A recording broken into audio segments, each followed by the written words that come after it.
boa noite. Vamos dar continuidade? Vamos lá, então. Eu queria destacar, Lívia, se você me permite, Claro. Reforçando a importância da parceria das nossas especialidades, né? Que comumente, né, o mais comum é que a criança chegue primeiro no odontopediatra e depois vai para o ortodontista, né? Assim, pode ser o contrário, mas o mais usual é isso, não é? Então, claro. Essa parceria de áreas e a gente conversando a mesma língua, né, é muito importante. Porque há trabalhos maravilhosos, né, na parceria, tanto com a ortodontia, quanto o pessoal que trabalha com a ortopedia funcional também, né? Tem muita coisa bacana. Sim. Que pode trabalhar preventivamente, né? E eu destaco aqui que, né, para os especialistas ou aqueles que são clínicos gerais, é o tipo da área que a gente não pode ficar focada só em dente, né? Não dá para ficar focado só em dente, porque eu trabalho com um ser humano e que vai envolver rotinas, costumes, hábitos alimentares. Então, se eu trabalho com uma criança, por exemplo, qual que é a rotina de sono dessa criança? A família coloca, delimita horários ou não? Dorme a hora que quiser? Né? Existe uma coisa na área do sono, né, com crianças, que se chama a insônia comportamental, né? É aquela questão que a mãe fala assim... Que a criança não dorme, né? Menor, não dorme. Só dorme no colo.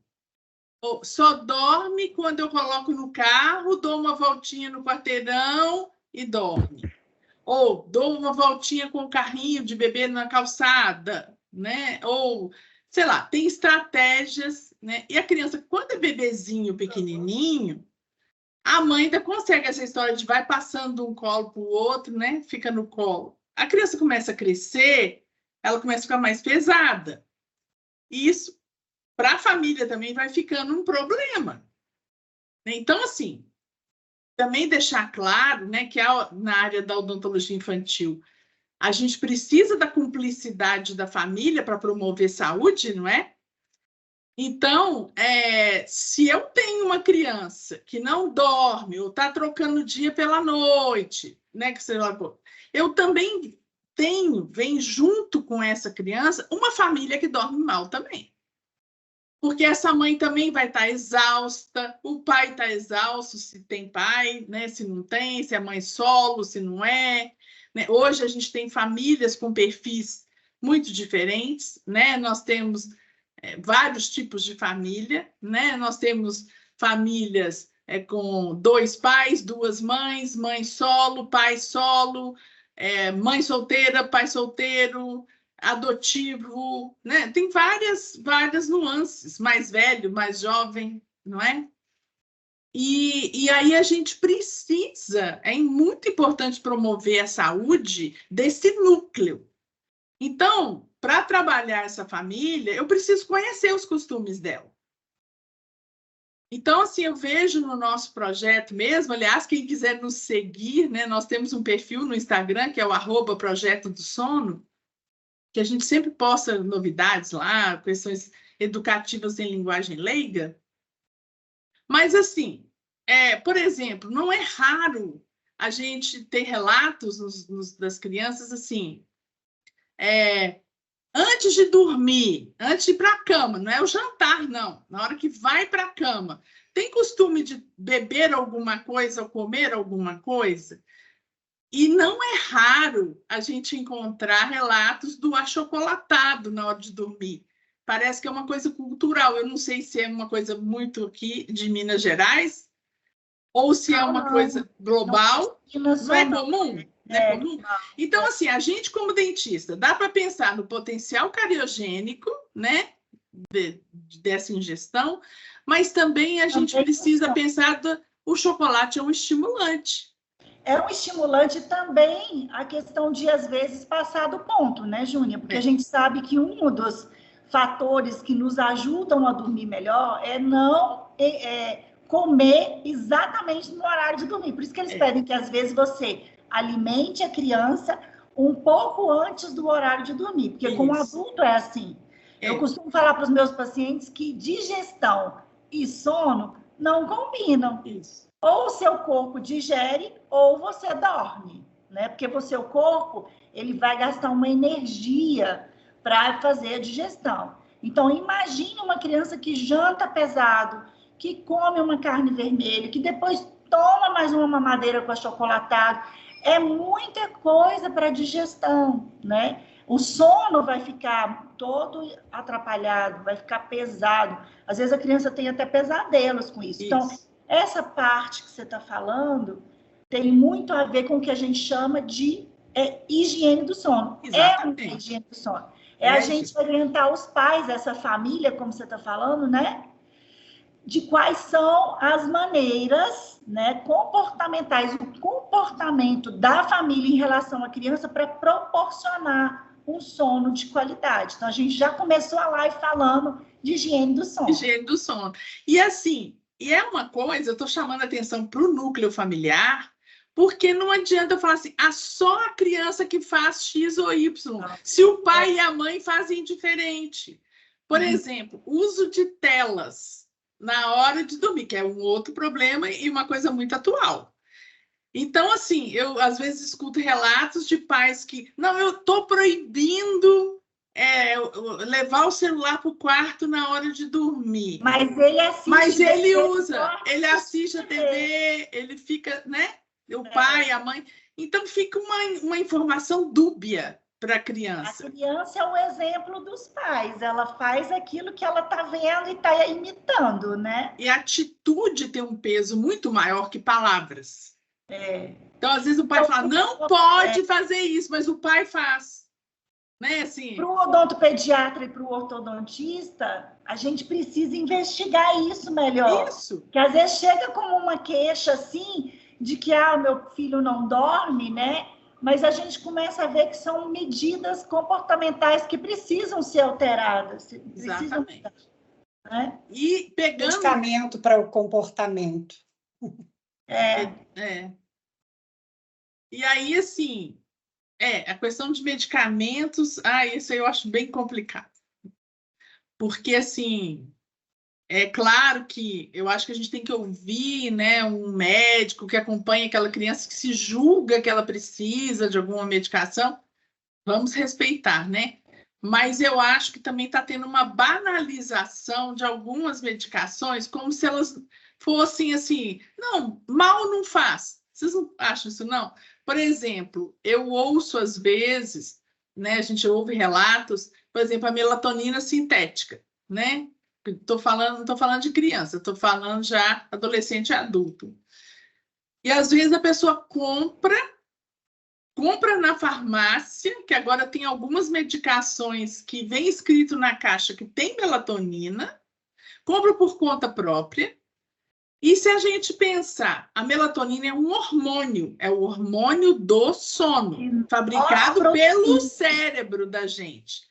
Aí você vai e compra uma dosagem X, que você não sabe se aquela dosagem é adequada para você, né? Você se automedicou. Eu estou colocando essa questão, tá, gente? Não estou colocando assim aquela que houve uma prescrição médica para aquilo, não. Né? Porque existem prescrições específicas que a melatonina precisa ser usada. Mas tem situações que ela é usada de forma banal, né? Automedicada. Eu escolho assim, eu vou levar essa aqui, vamos ver como é que vai funcionar, né? Às vezes, fora do país mesmo, melatonina é vendida em supermercado. Mas agora aqui no Brasil também. Na prateleira da farmácia. Então, assim, o que é importante a gente passar para os nossos colegas odontopediatras e ortodontistas aqui hoje, em relação à melatonina, por exemplo, é que eles precisam se aprofundar no tema, né? Para eles entenderem o que é essa melatonina, que ela é um hormônio que o nosso corpo produz na ausência de luz, começa por aí. Isso. Então, se você não tira a luz, se você enche o quarto da criança de luz, se ainda tem tela. E não precisa ser só a tela azul, a luz azul. E tem gente que fala que a luz azul vai lá e tira a luz azul do telefone, né? Mas não é só isso. O próprio estímulo neurológico que essa atividade promove interfere no sono da criança e do adolescente. Então, dentro das medidas de higiene do sono, é muito importante que o odontopediatra... microfone, só te interrompendo um pouco, Lívia, algum microfone aberto, que eles estão comentando que está com interferência. Não, então, os nossos estão abertos porque a gente está conversando, né? Vamos ver se melhora, né? Então, assim, em relação à melatonina, é importante que os colegas entendam que a melatonina ela é usada pelos médicos para corrigir o ciclo circadiano. Então, quando ele está atrasado ou quando ele está adiantado, né? O meu filho mesmo tem um vídeo super engraçado dele pequenininho. Eu mostrei para a pediatra e para o otorrino dele, que era médica do sono, eu falei, olha o que o Pedro faz de madrugada. Porque todo mundo dormindo, e aí no outro dia ele com sono, essa sonolência excessiva, né? E aí o meu marido pegou as câmeras e ele falou, olha, o que ele estava fazendo? 4 horas da manhã, ele estava brincando dentro da casinha do cachorro. Então, assim, você vê que o horário da criança estava todo atrapalhado. Então, ele não tomou, mas seria um indicativo. Seria uma indicação legal para a melatonina, que seria corrigir o horário de dormir do Pedro, naquela época. Não como um indutor de sono. Então, quando o odontopediatra também conhece isso, aprende isso, e ele vai se encher, vamos dizer assim, de informação correta, ele vai fazer uma anamnese mais completa e vai saber orientar. Você falou uma coisa muito importante no começo da live. Você falou, não é só olhar a boca. E eu pensei na hora, e não é sair colocando aparelho em todo mundo. A minha visão de ortodontista é a sua de odontopediatra. Exatamente. Porque existe um trabalho, né, que está sendo até muito discutido, quando é que a gente entra com um tipo de aparelho e quando é que a gente só controla. Né? E para tudo tem que ter bom senso. Então, pode ser que uma determinada criança já precise de entrar com uma intervenção ortodôntica para melhorar um palato ogival, uma maxila atrésica, ou pode ser que ela precise apenas do nosso acompanhamento e da nossa orientação. Isso é odontologia do sono infantil. E mesmo aqueles que realmente precisam de uma expansão rápida, né, é indicado e tal, sim, a expansão rápida, ela tem mesmo, já tem evidência científica mostrando que ela tem uma função bem importante naquelas crianças que têm distúrbios respiratórios do sono, né?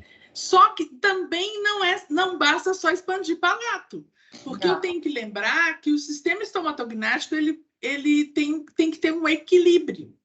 Então, se eu tenho um paciente que ele tem um palato atrésico, porque respira mal, respira pela boca, junto com isso, eu tenho uma hipotonicidade de língua, de bochechas, de lábios, falta de selamento. Então, eu também preciso trabalhar, né, toda essa questão muscular. Sim.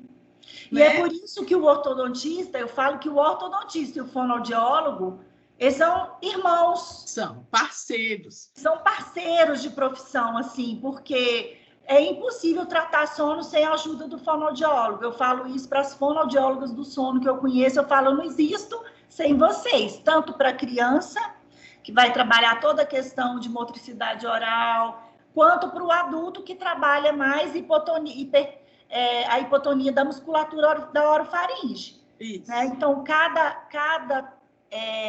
faixa etária tem suas características. Tem suas características e um tratamento indicado, diferenciado, né?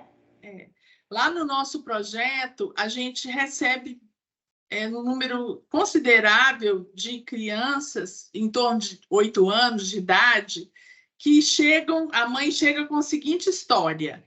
Olha, fez a cirurgia de adenotonsilectomia, né? O otorrino indicou, fez, né? Tal, retirou tonsila palatina, retirou adenoide e tal. E aí a mãe falou, olha, eu achei que estava tudo resolvido, né?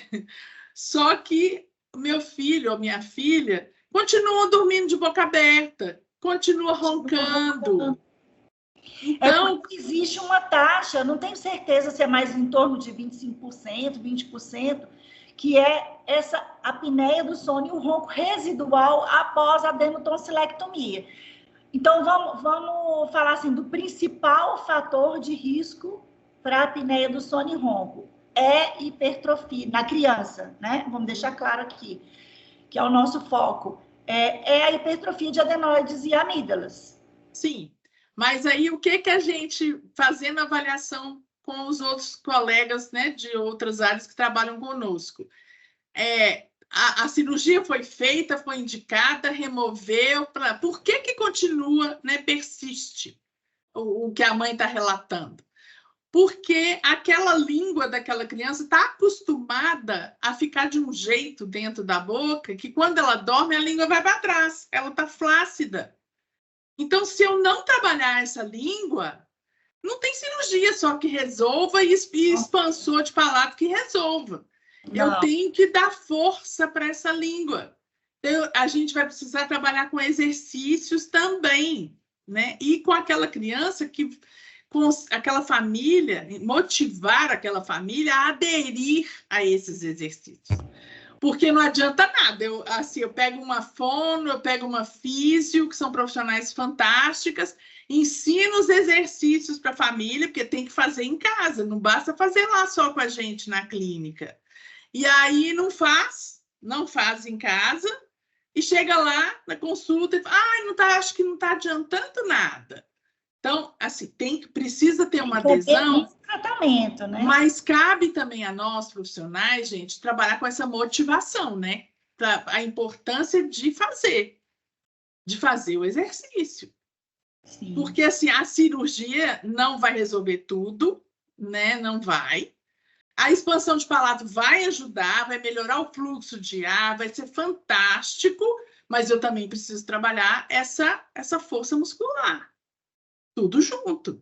Sim, e falando em tratamento, não é só isso que a ortopedia funcional dos maxilares, ou ortopedia, na minha época, quando eu fiz especialização em ortodontia, a gente fazia especialização em ortodontia e ortopedia facial, né? Depois que surgiu a ortopedia funcional. Então, na minha época, a gente fazia tudo. Então, eu faço no meu consultório a parte ortodôntica, a parte ortopédica. Não é só disjuntor de maxila, né? A gente precisa avaliar a via aérea dessa criança. A cefalometria não está nada ultrapassada. Ao contrário, quanto eu mais uso a cefalometria, mais eu gosto da cefalometria, né? Existem análises cefalométricas que mostram as vias aéreas. Então, a gente consegue bater o olho e já avaliar se está muito fechada, se ela está adequada. A gente consegue, na cefalometria, baseada no tamanho da base do crânio, olhar o tamanho da maxila, se ela é grande, se ela é pequena. Então, tudo isso a gente vai avaliar. Então, quem trata, né, distúrbios do sono da criança tem que avaliar tudo isso, né? Ter uma noção, mesmo que seja o odontopediatra, e eu acho isso maravilhoso, porque o odontopediatra, tendo uma noção de cefalometria, ele vai conseguir diagnosticar igual o ortodontista.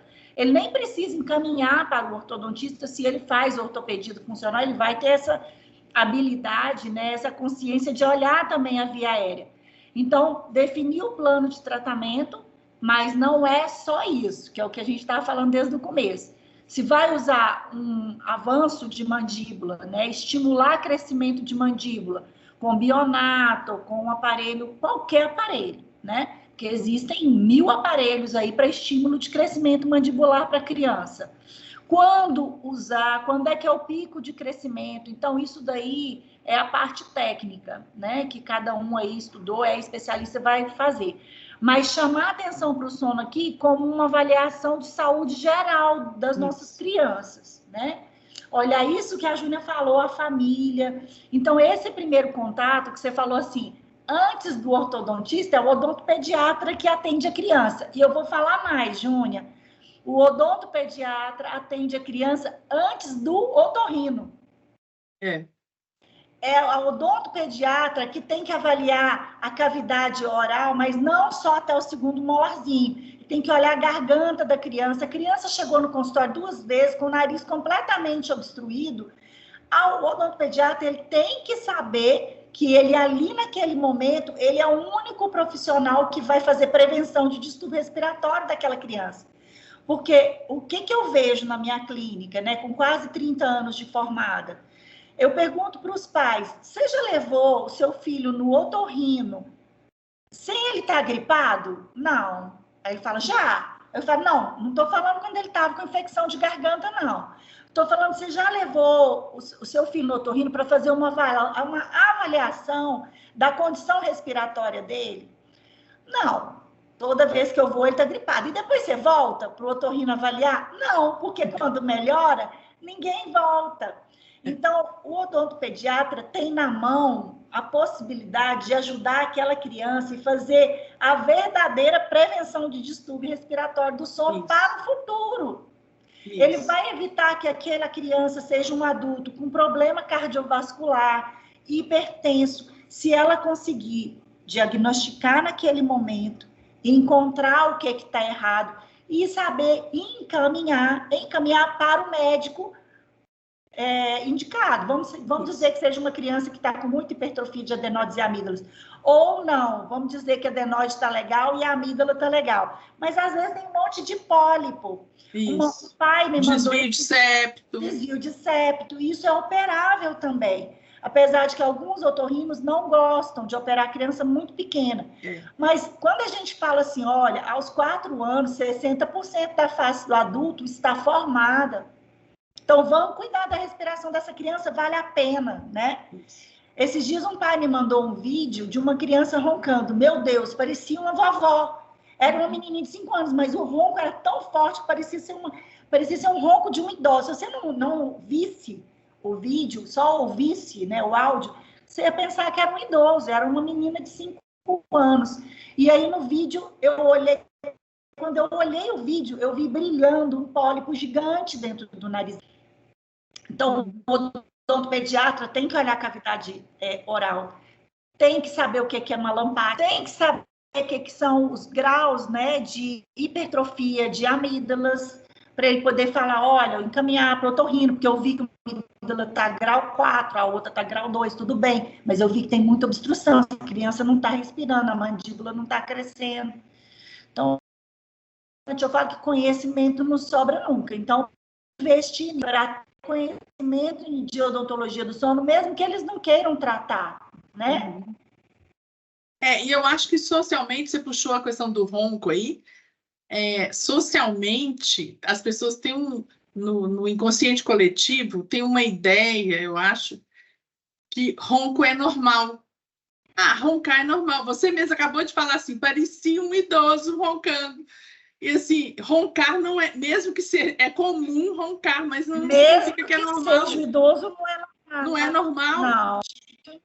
Lívia, só um minutinho, a sua internet está dando algum bug? O da Júnia não, está congelando um pouco, está dando um delay. Ok. Vamos lá, tem uns 20 minutos, se vocês quiserem focar cada um pouquinho aí no questionário pediátrico e no diário, tá? Porque 20 minutinhos, falta pouco. Vamos fazer mais ou menos 5 e 5, a Júnia começa falando do diário de sono, Júnia? Começo. Eu até disponibilizei o arquivo para a doutora Cibele, né, para quem... Os participantes que tiverem interesse, a gente trabalha com, a gente entrega, né, um diário impresso para a mãe. Esse diário ele tem várias colunas com várias coisas que a gente, né, pede para a mãe anotar por 7 dias. E aí, o que esse diário traz para a gente de informação? Várias coisas.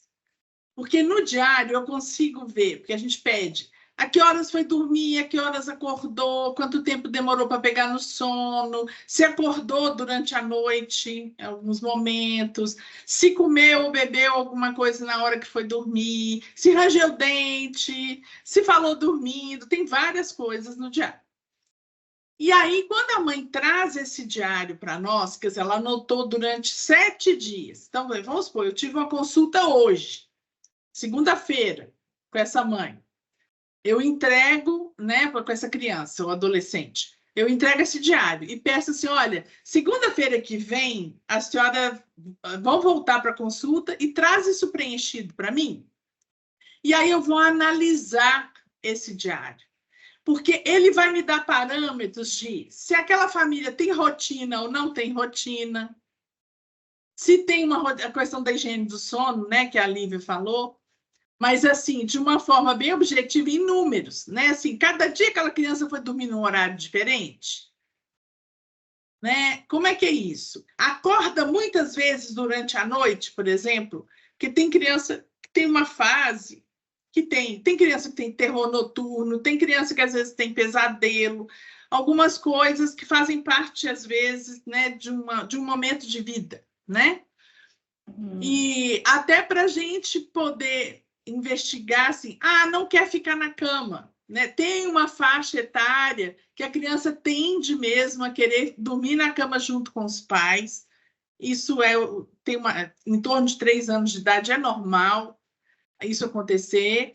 Mas, por exemplo, se eu tenho uma criança de 8 anos que quer dormir entre os pais, eu já tenho que pensar assim, o que está acontecendo com essa criança, até emocionalmente falando, né? Por que ela quer ficar dormindo na cama entre os pais, né? Então, são vários aspectos para a gente pensar. E aí me dá um parâmetro, né? Assim, um visual, né? Que a gente tem uma ideia de uma semana. Mas só uma semana? Será que naquela semana é uma semana corriqueira daquela criança? Às vezes acontece uma coisa assim, final de semana, às vezes dá uma variação, né? Porque ou a criança saiu, foi para um parque, foi para algum lugar, dormiu na casa de um coleguinha, então saiu do padrão. Mas os outros dias já dá para eu enxergar mais ou menos qual é a rotina dela. E aí tentar, né, investigar com essa família e tentar ajudar essa família para a gente, olha, vamos alinhavar algumas coisas aqui, né? Assim, olha, isso e isso está muito bom, mas precisamos melhorar isso, aquilo, tal, né? Inclusive horas de sono, porque, na verdade, desde que a gente nasce e até o momento que a gente envelhece, as horas de sono, né, da nossa vida vão ficando diferentes, né, em momentos diferentes de vida. Então, se eu tenho um bebezinho, esse bebezinho dorme muitas horas no dia. É normal um bebê dormir 15 horas do dia, entrecortado, por exemplo, por momentos de mamadas, né? Um idoso, por exemplo, ele pode ter 5 horas de sono e o organismo dele ficar bem. Então, são momentos diferentes. Se eu tenho um adolescente, a adolescência tem um pico de crescimento, como a Lívia falou, né? Então, tem um boom de hormônios acontecendo aí, né? Então, também é muito comum o adolescente ter muito sono. Aquela mãe que fala assim, meu Deus, para tirar esse menino da cama para ir para a escola é uma luta. Então, tem vários aspectos aí. Pode ser uma questão mesmo do momento da adolescência, pensando em questões hormonais, ou pode ser aquele adolescente que ficou horas no videogame, ou ficou no celular e não dormiu bem à noite. Né? A Lívia contou a experiência do filho dela, do Pedro, né? Que ficava à noite na casinha, gostava de brincar. Então, e aí no dia seguinte estava com sono, né? Então, para a gente tentar entender o que está acontecendo com essa pessoa. Então, o diário do sono ele me dá um parâmetro. Mas existem outros questionários validados também, que também nos ajudam muito, né? Então, a gente tem escala de sonolência diurna, por exemplo, tem para criança, tem a pediátrica e tem a de adulto, né? Que é a escala de Epworth, que é muito usada, ela é muito simples, porque elas são 8 questões só. E aí você faz umas perguntas para o paciente, olha, qual a chance de você cochilar assistindo televisão? Qual a chance dessa criança cochilar, por exemplo, andando de carro? né? Várias coisas, né? No cinema. Leva para o cinema e a criança cochila dentro do cinema. Tem vários itens. E aí essa escala tem umas pontuações. Então, quando a gente soma lá, dependendo da resposta, ela tem um parâmetro.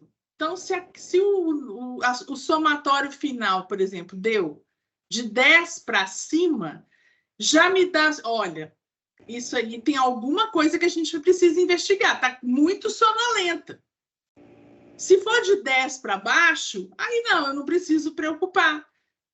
Aí pode parecer, sim, que isso é só coisa de pesquisador, que só soma pontos para fazer pesquisa, mas não é não, gente.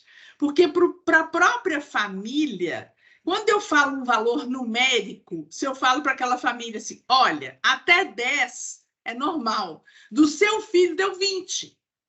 Está com muita sonolência. Então, a própria está com muita sonolência. Então, a própria mãe fala, nossa, mas então tá muito, né? Assim, tem um valor numérico que torna aquilo mais concreto para aquela família, até para ela nos ajudar. Assim, olha, precisamos investigar e dar importância e valor para aquilo. Que a gente está pensando no bem-estar geral, não é? Assim, para investigar sonolência diurna excessiva, existe um teste, que chama teste de múltiplas latências, que é um teste feito no laboratório do sono. Esse teste é o que a gente estava falando no início da live. Tem coisas que não dá para a gente pedir para todos os pacientes, e nem justifica. Mas eu acho que aqui vale a pena falar para os colegas que existe esse teste, que é um teste em que a criança ou o adolescente, o adulto, dorme no laboratório, e esse teste vai avaliar a demora de atingir determinados, na hora de, vamos dizer, a primeira latência de sono, que é o tempo que a criança demora para deitar e para pegar no sono, e depois, por exemplo, para chegar no sono REM. Então, o teste de múltiplas latências é o padrão ouro para avaliar a sonolência diurna. Mas os questionários igual o Epworth, ele tem essa... É muito fácil de usar, inclusive até queria deixar aqui, como a gente não tem tempo para ficar compartilhando aqui, mas no meu Instagram, que é doutora Lívia Versiani, tudo junto, na minha bio tem o teste de Epworth.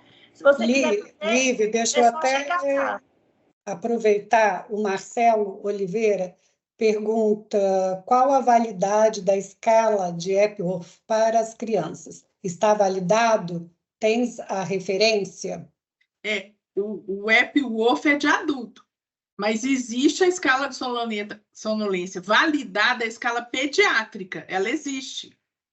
Validada. São todas validadas internacionalmente. As escalas são muito subjetivas, Marcelo. O melhor teste é o teste de múltiplas latências. As escalas são subjetivas. Existe uma outra escala também, por exemplo, para ver sonolência em pediatria, que é o Sleep Pediatric Daytime Sleepiness Scale. Exatamente, é a escala pediátrica que eu estou falando. Validada, já foi traduzida para o português, né?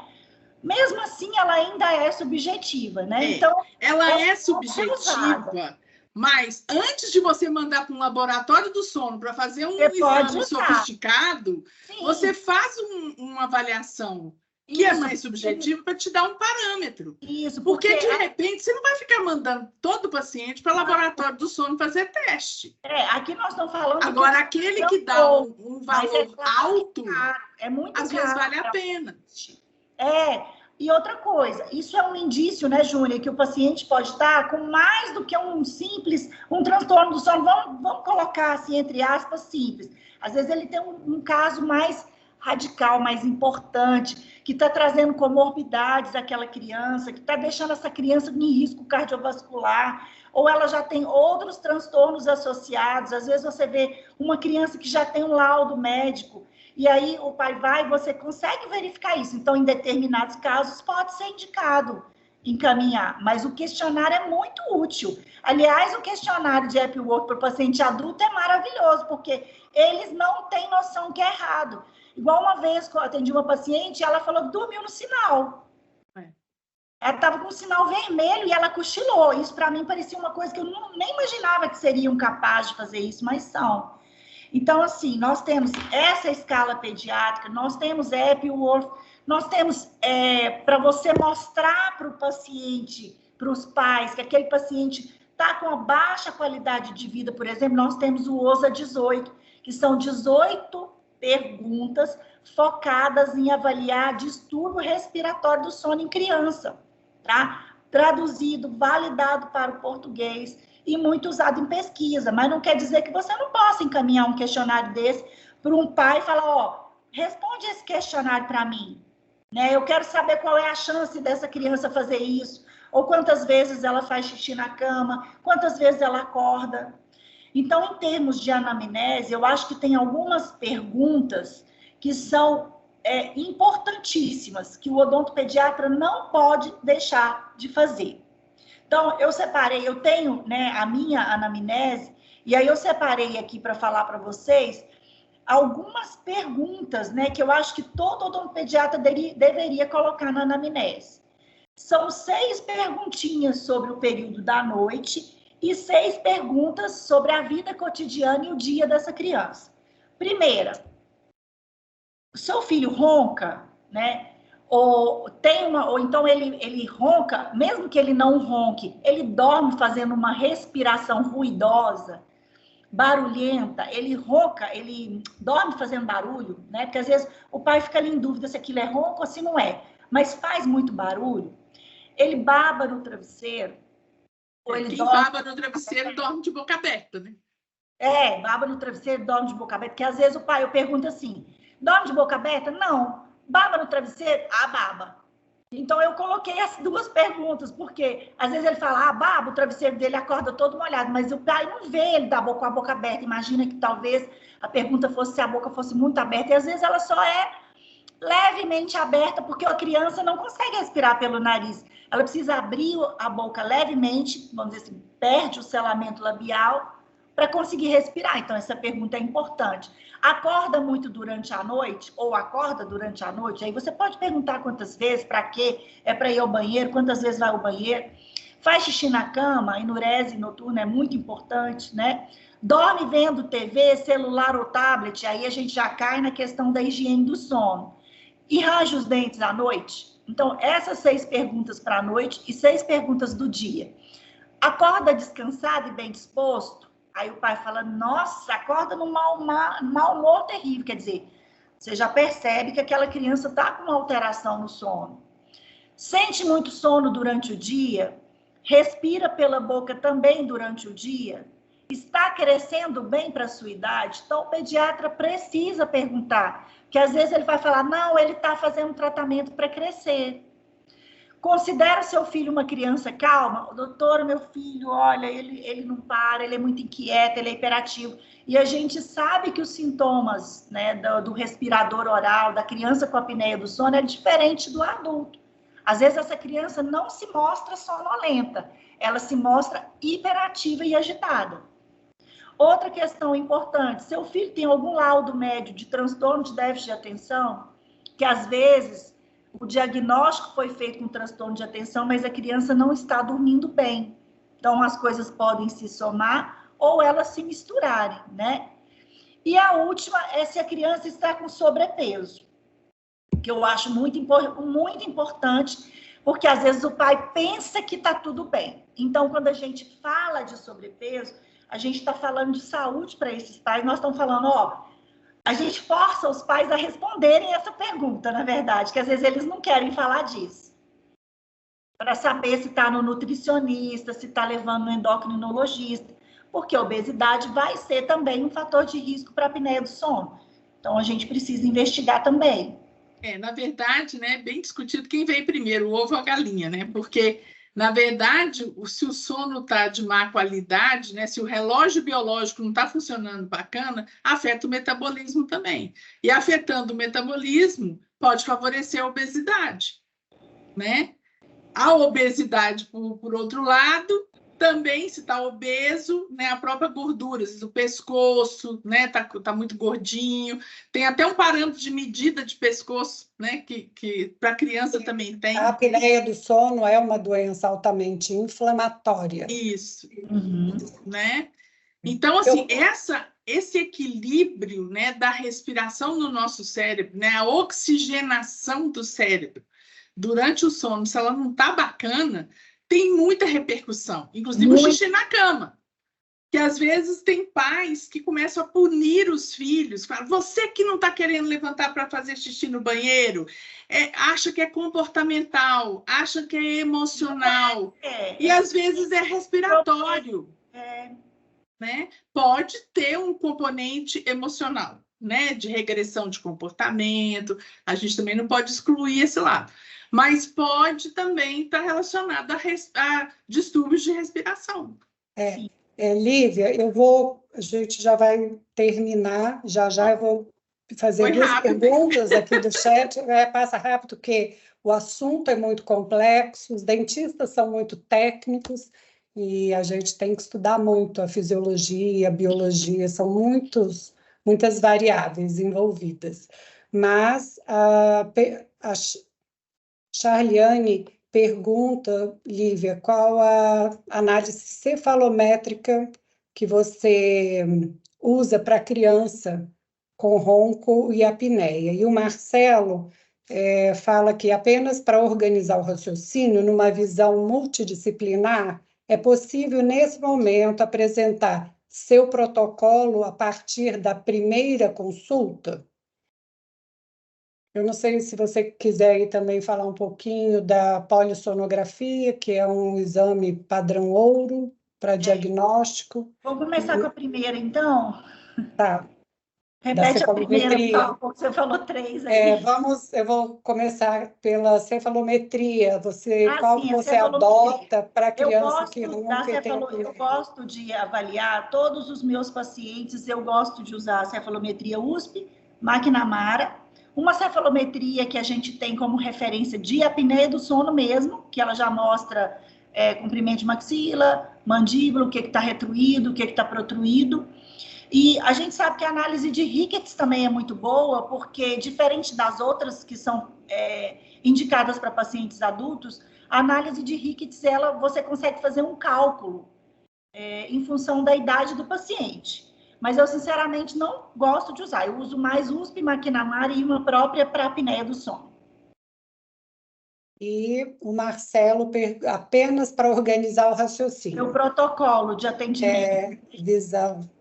Olha, vamos ver se eu entendi bem a pergunta dele. O meu protocolo, primeiro, eu recebo o paciente, eu faço uma anamnese bem completa. Eu, às vezes, recebo o paciente para a queixa de ronco e apneia, mas eu te digo que a maioria dos meus pacientes vem com outras queixas ortodônticas. E aí, eu é que insiro as perguntas sobre sono para eu entender será que é mordida cruzada, por que o palato está ogival, será que está na hora de tratar, será que eu vou avaliar mais um tempo? E é muito difícil a gente segurar, porque às vezes o pai quer que você coloque aparelho e não está na hora ainda de colocar aparelho naquela criança, eu só preciso acompanhar. Então, o protocolo depende do caso, mas eu faço uma boa anamnese, eu peço documentação para os meus pacientes. Para crianças, eu não peço polissonografia ainda, tá? Eu peço uma documentação ortodôntica, mas eu não peço polissonografia. Agora, adolescentes com queixas importantes de ronco, acima de adolescente, que eu falo assim, pré-adolescente até a partir de 9 anos, aí eu peço polissonografia, tá? Porque eu quero avaliar para ver se tem outras condições.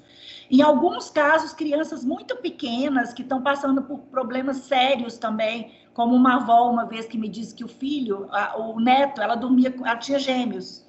E aí ela dormia com ele na cadeira do papai, porque tinha medo que ela fosse dormir e ela percebia paradas respiratórias, ela tinha medo que ele morresse, nesse nível. Então, nesse caso, eu preciso de uma polissonografia. Eu gosto muito da polissonografia tipo 4, que é o Biologix para adulto, mas, infelizmente, não existe sensor para criança. Isso. E o parâmetro de análise é baseado em sono de adulto. Então, avaliar sono de criança com parâmetro de adulto também as pessoas vêm questionando bastante, né? Não, você fala diagnósticos diferentes. Você está falando estou falando da análise. Análise de parâmetros. Análise eles fazem com parâmetro de criança, que é um evento por hora, né? Ou 2 ciclos respiratórios, eles fazem. Você está falando de apneia, mas eu estou falando do sono como um todo. De polissonografia, né? Esse assunto é assim, o Biologix, né, como a Lívia falou, não tem um sensor para criança. E geralmente a criança apneica se mexe muito. Isso. E o sensor não para, então você não consegue fazer a leitura. O sensor ainda é grande, não cabe, não para. Mas agora, vocês me dão licença para falar um detalhe, questão do protocolo? Sim, eu concordo com tudo que a Lívia falou. Importantíssimo, que é a pergunta do Marcelo. Importantíssimo. Sim. Mas como odontopediatra, eu não posso deixar de falar que é muito importante um pré-natal odontológico. Então, eu quero ver desde a gestante, porque o sono da gestante também interfere no desenvolvimento dessa criança. Já tem estudos, né, não com muita evidência, mas já apresentam algumas coisas de defeitos de esmalte associados com má qualidade do sono da gestante, né? Porque os dentes descidos começam a se formar na 6ª semana de gestação. O estímulo ao aleitamento materno, porque aí o padrão respiratório fica melhor, o desenvolvimento crâniofacial fica melhor. Então, estimular a prática do aleitamento materno é muito importante. Evitando, né, outros hábitos, tipo chupetas, etc., não é? Que vão também interferir no padrão respiratório. Então, eu pensaria, Marcelo, eu como odontopediatra, eu pensaria num protocolo lá dentro da barriga da mãe ainda. Né? A Lívia já pegou um menino de 6 anos para cima.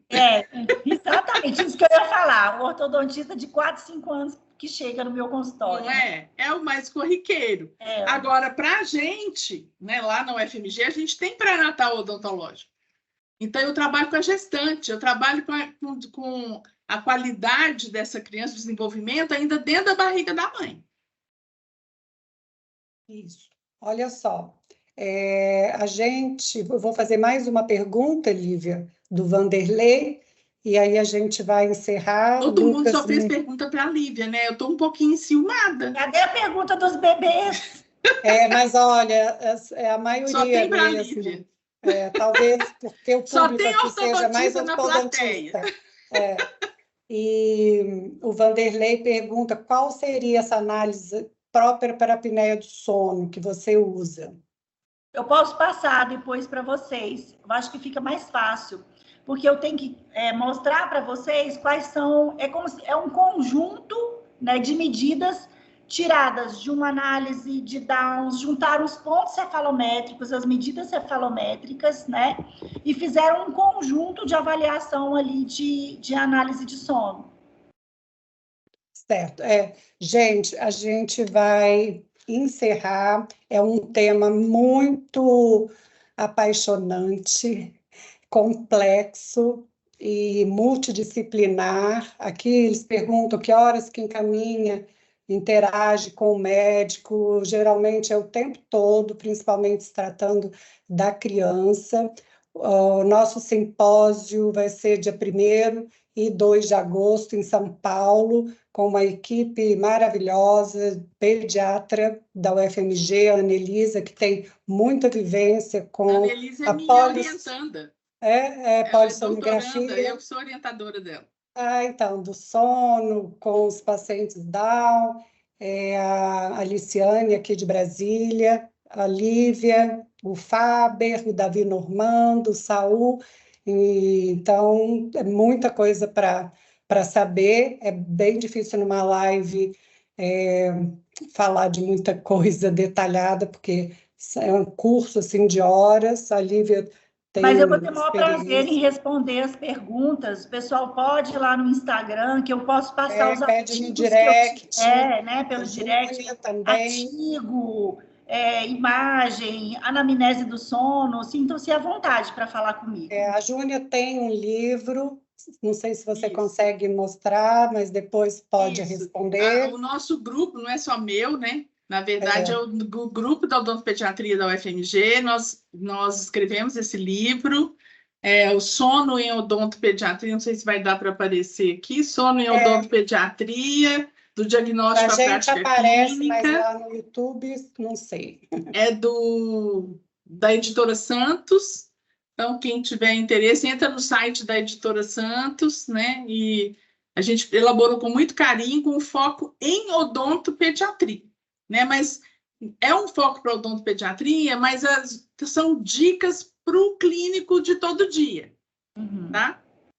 E a Dental Press vai sortear um livro de odontologia do sono.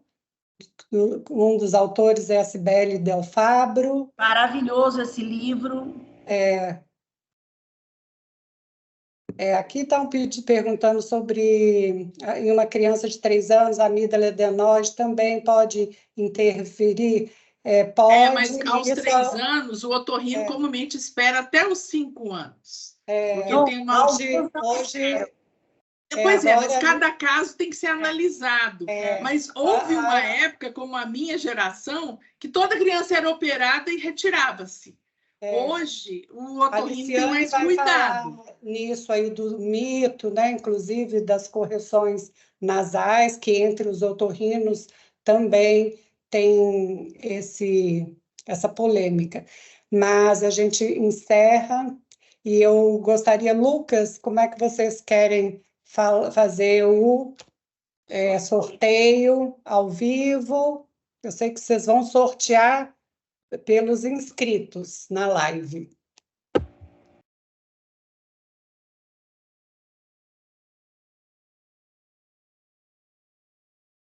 Esse livro é sensacional.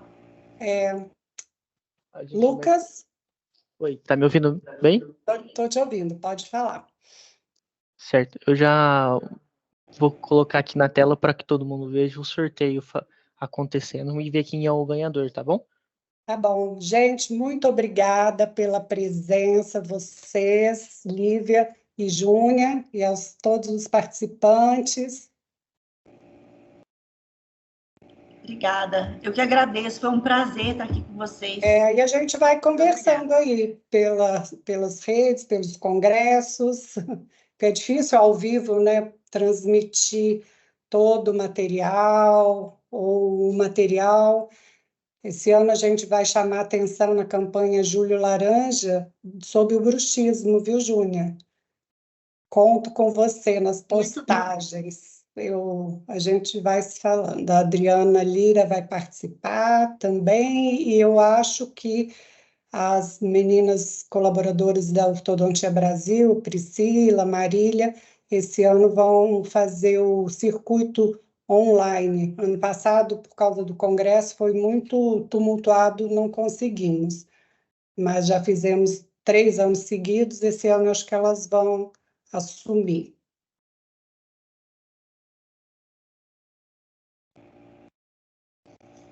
Lucas vai colocar na tela o sorteio.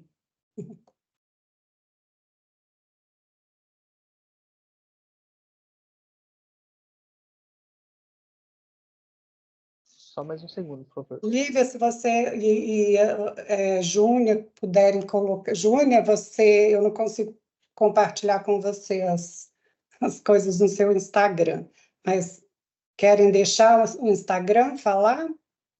Por que você não consegue compartilhar comigo? Você deve estar no perfil errado. Não é do projeto, no seu mesmo, não. Júlia Serra Negra. O meu perfil é porque eu tive um perfil hackeado. Então tá. Então o Júnior Serra Negra, ele foi hackeado. Então ele realmente está bloqueado.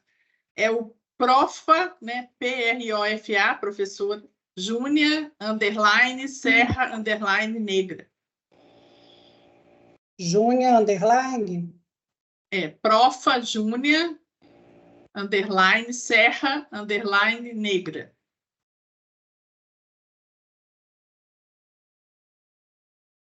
Posso dar início ao sorteio? O meu é doutora Lívia Versiani, tudo junto, tá? Botei aqui no Botou no chat? no YouTube, né? Doutora Cibele, posso dar início ao sorteio? Pode.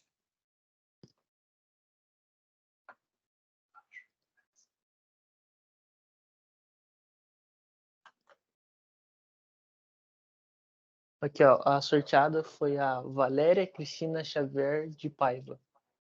Ei, Valéria, parabéns. Você está aí? Parabéns. Valéria.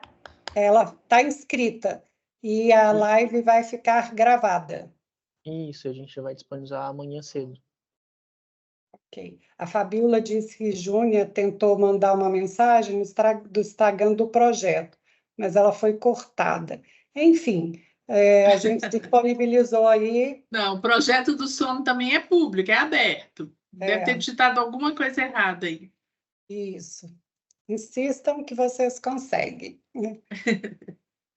Então, boa noite. Nos muito falamos obrigada. aí em breve. Obrigada. Um beijo para todos. Durmam bem. Durmam bem. Bons sonhos. Boa, Júlia. Tchau, obrigada. Tchau, tchau, gente. Tchau. Um prazer. Muito obrigada pela oportunidade. Igualmente.